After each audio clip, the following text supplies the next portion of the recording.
Sosok Afni Maya kini menjadi sorotan setelah menyebut Rizky Bilar miliki seorang anak dari tante pemilik salon. Diketahui jika Afni Maya membuat heboh jagat maya setelah videonya yang mengatakan Rizky Bilar adalah simpanan seorang tante yang memiliki salon di Kalibata menjadi tersebar luas.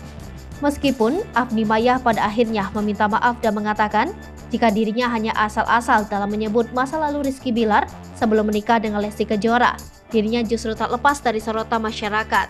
Atas hal tersebut, sejumlah pihak sontak merasa penasaran dengan sosok Afni Maya yang sempat heboh menyebut Rizky Bilar memiliki seorang anak dari tante pemilik salon. Afni Maya merupakan putri ketiga dari 6 bersaudara, pasangan Fahuroji dan Miss Hana. Wanita cantik ini lahir di Tegal 13 September, namun dirinya merahasiakan tahun kelahiran. Ia diketahui merupakan seorang wanita yang berprofesi sebagai penyanyi. Pada awalnya Afni Maya memulai karirnya sebagai model majalah pria dewasa di salah satu agensi yang cukup terkenal di ibu kota Jakarta sekitar tahun 2014. Namun setelah menjadi model, ia memutuskan untuk terjun ke dunia hiburan dengan menjadi presenter di salah satu TV nasional. Tak puas berada di depan banyak kamera, Afni pun melebarkan sayapnya di dunia tarik suara. Setelah merilis beberapa lagu, Afni Maya pun kian digemari dan bahkan mengadakan pertunjukan sampai ke Jakarta, Bandung, Jogja, Medan, dan lain-lain. Afni Maya pun tercatat sebagai personil grup Duo Rese yang sukses lewat lagu Kecewa.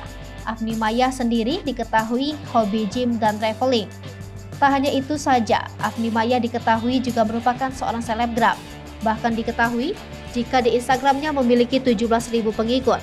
Hal tersebut juga membuatnya kerap kali melakukan endorse sebagai public figure.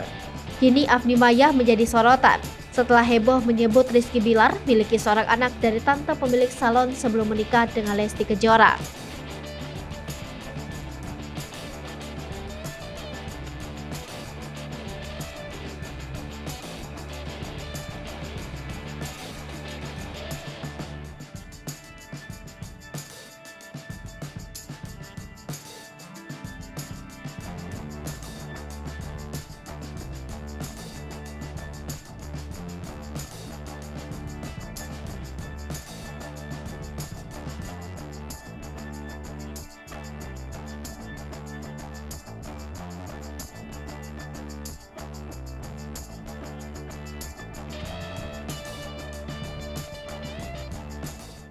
Hai pemirsa Sri Popo TV, jangan lupa komen, like, dan subscribe, serta tonton terus berita-berita terupdate lainnya ya.